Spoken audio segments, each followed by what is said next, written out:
I spend a lot of time in my van, driving my lads to school in the mornings, whether I'm going to work or driving back. Because I live about a 35-minute drive, sometimes 40-minute drive, depending on traffic from work, I just wanted to do like a section on my YouTube where I don't talk about engineering or motorbikes or science or anything like that. Just basically a section where I can rant, because all the time when I'm driving, I'm thinking about things I've heard in the news, read in the news, things I've seen. And because there's just so much going on right now in the world with everything, and I'm a thinker. I'm definitely a thinker. And I find as I'm driving, I'm just consumed with all these thoughts. So I want to record them and put them out there just as cause for, or topic for conversation, really. And the one thing that is really bugging me at the minute is this text alert. And, you know, I'm sure you've read about it, heard about it, you've had the message pop on your phone by now, unless, of course, you've turned it off, which is what I did. And which is what many others did, probably. Now, I'm going to be labelled as a conspiracist because my opinions are different, maybe outlandish, same as other people's, probably. But for me, this was sold to us as it's a way of letting us know about, you know, threat to life or imminent danger. Well, if you just think about that for a second, right? Okay. What could possibly happen?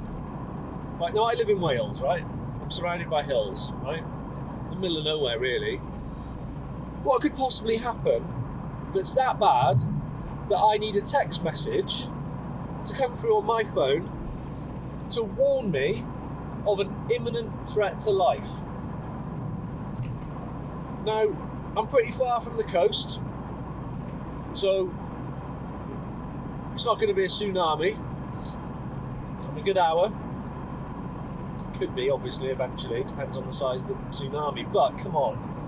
Am I not going to hear about that beforehand? Am I not going to hear that an asteroid has landed off the coast of Aberystwyth and we're all about to be fish food? Now, what other imminent threat to life could there be? Like imminent, about to happen. A military strike? An airstrike? Pretty sure I'd know about that beforehand. I'm sure I'd know if we were being invaded. And even if we were, I wouldn't really be paying much attention to my phone if I live in a war zone.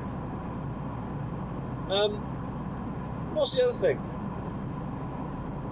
Imminent threat. Nuclear explosion. Right.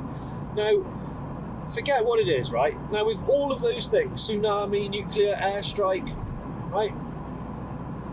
What can I do about it? And where can I go? If there's a tsunami, I could climb a really high hill.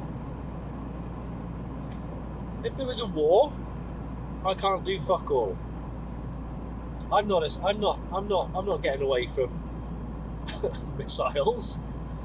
I've got a nuclear bunker in my garden. The other thing it could be, of course, is a virus. A virus so deadly that I need to be informed of it right away. But even so, where can I go and what can I do? I still have to have contact with people. Even if I go in my house and lock myself in, right? At some point, I'm going to run out of food. At some point, I need to pick up my lad from school or interact with someone somehow. So I'm really, really confused by why we need an imminent threat to life warning, right? So they've sold it to us as that, and then everyone's like, kind of like, yeah, all right, fine, whatever. And it's like we just accept. We accept it. We're like, oh, whatever, that's a good idea. Yeah, go on then. So if you get the message, do us all a favour and just swipe it to let us know. Now, here's another thing. In my opinion, my humble opinion, it's got nothing to do with an imminent threat to life at all. Because none of the above, like I've just discussed, would matter. You can't do anything about it anyway. And for me, this is just an exercise about control. It's about access to your phone at government level so that we can, number one, know how many people interacted with it, because as far as I'm aware, even if I've turned off my emergency alert, it would have been sent to my phone from my network provider. So my network provider is PlusNet. PlusNet wouldn't not send it to me because I've disabled alerts on my phone. They don't know I've disabled the alerts on my phone. Huawei might know I've just disabled the alerts on my phone. They shouldn't do, but they might. So PlusNet are going to send it to me anyway, right? It's going to go out from the data centre to all of their customers. It's a government instruction. Now the alert's off on my phone.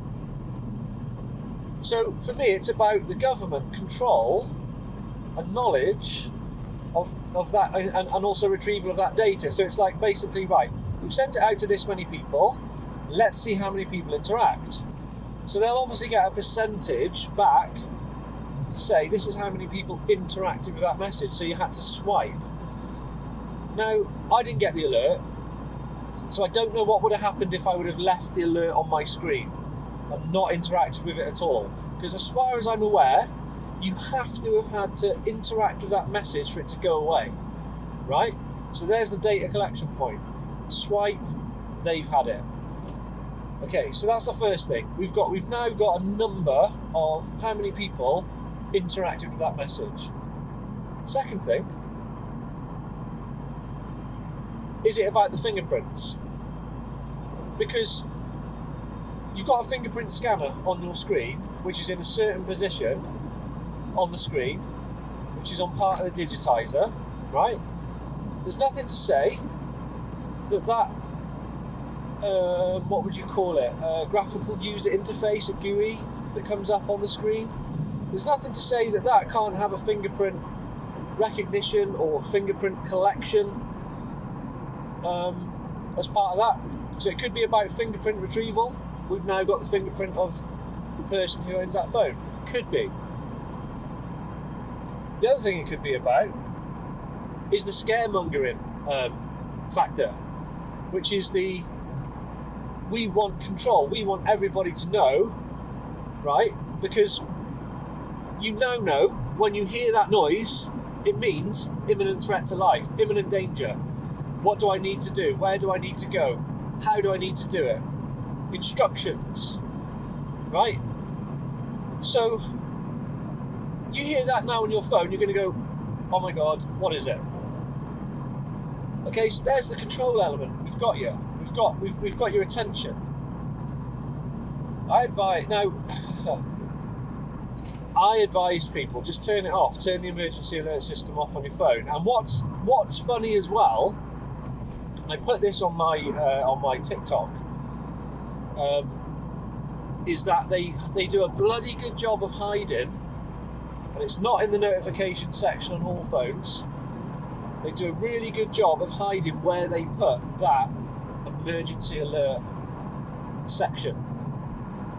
Because on my Huawei phone, I can't remember now off the top of my head where it was, but it wasn't obvious. It wasn't obvious at all. It was really difficult to find. And I found it, and I didn't get the message. Now the government know now, my mobile phone number, there was no interaction, so they know I turned it off. So I didn't even have to get the message, right, to not interact with it, for them to know that I didn't. They just know I didn't because there was no feedback from my number, and they'll also know that. And that's the disturbing bit, because GDPR, my mobile phone number is private and it's personal. The problem is, I've given my mobile phone number to various people over the years. You know, if I register for something like, I don't know, Rev Comps, those competitions to win motorbikes and cars, put your mobile phone number in. You download an app, put your mobile phone number in. So loads of people have got my number anyway. So can PlusNet give the government my mobile phone number to say, for them to know that I didn't interact? That's the interesting part for me. How do they know who interacted? So the government mustn't have everyone's phone numbers for the data, because what data would they have otherwise? And this is the bit, the GDPR bit, that I'm not sure how much they want you to know about. Because if you think about it, right, PlusNet have got all of my information, right, my personal information. Now, have PlusNet had, it gets a bit confusing, but have PlusNet had an instruction from the government that says, send out this message, okay? Or have they had an instruction that says, send out this message, and that message that goes out is linked to the government? So it's not linked to PlusNet, but the graphical user interface, when you swipe it, is that, because it's got to be a program. It's got to be a program. It's got to be an executable file of a sort, or it doesn't work quite like that on Android, but it's got to be a program, because it can't just be a notification, because where did the notification come from? So for example, Huawei, my phone, if I get a text message, it comes up in a certain way. WhatsApp comes up in a certain way. It comes up in a certain way because WhatsApp is a program, so the notification looks the same. Yeah? But I've had to install WhatsApp, okay? But my messages that are on my phone, my SMS messages, that's Huawei software. So if I get an SMS, right, that's Huawei's control. That's their program. That's already in my phone. That's part of my phone. What I want to know is, was the government message its own little executable program that run and collected the data? So when you swipe, it collects it, right? It must be a program, because it can't just be a notification, because they want to know who swiped. They want to know who interacted. But to know who interacted, there has to be a result of that action. So the swipe is the action, the result, the collection of data is who swiped. So therefore it wasn't a notification, it was a program. It has to be. There you go. This is my concern. This is my concern about the whole thing. It's the start, it's just the tip of the iceberg. It's planting the seed for bigger things. But as I say, what imminent threat? It's sold to us as it's in case there's an imminent, it's some worldwide information you need to know about. That's why we've got Sky News. That's why we've got CNN. That's why we've got Reuters. You know, we've got news channels to tell us. I'm not even going to mention the other one. Biggest crooks going. But so they sold it as it's a notification that'll come up on your phone to warn you of imminent threat to life. It's just like an exercise, so that, yeah. But there's so much more than that. It's so much more. And it's not a notification. A notification comes from a program. So it's a program. But to be a program, it has to be installed, or it could have run in a script. So it could have run as a script, like on a website, like on a computer.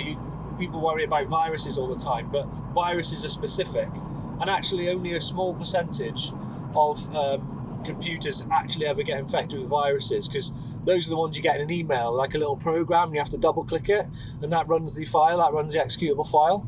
So those are like Trojan horses and stuff like that. Those get in through the back door. But this is the thing. People don't realise when we talk about antivirus, it's like malware. is just as much of an issue, because that's when the scripts run. When you go to a website and you click www.microsoft.com, because they're crooks and all, when you actually hit that enter button and that page loads, the page is a script. The page is script. It's code. It's run in the background, and there's nothing to stop websites running script or code in the background. Obviously, Microsoft, the Windows Defender, and all this other stuff recognises it. What I'm saying is, this notification, upon swiping, could simply run a script, a data collection script, because there's no way that was just a notification, because notifications require programs or scripts. Where did it come from? Who designed it? Who designed the interface? Did it come as an update on your phone? When you last updated the software on your phone, did you actually install the program that allows the notification to come through? Guarantee something like that has happened. Guaranteed. But yeah, what's it all for? What's it all for? So I'm going to put this video up, right, as a off-the-topic rant, because it's stuff that interests me, right? I'm going to put it on my YouTube, and you know what? I don't think it'll even last very long, because the truth hurts, right? And everyone goes, oh, mate, you're thinking about it way too much. But yeah, maybe, but I did this about a few other things too. You know, and Matt Hancock proved me right. So there we go. Guys, got to think about stuff. Got to be a thinker. I know some people aren't.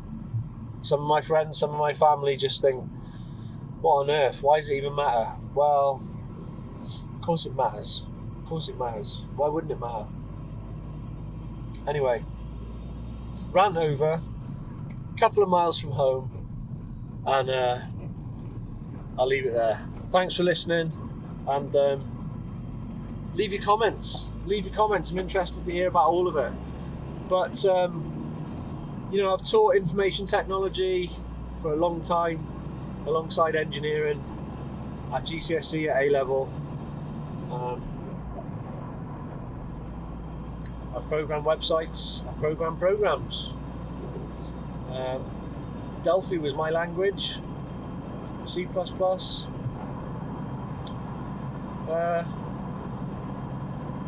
There we are. I build computers.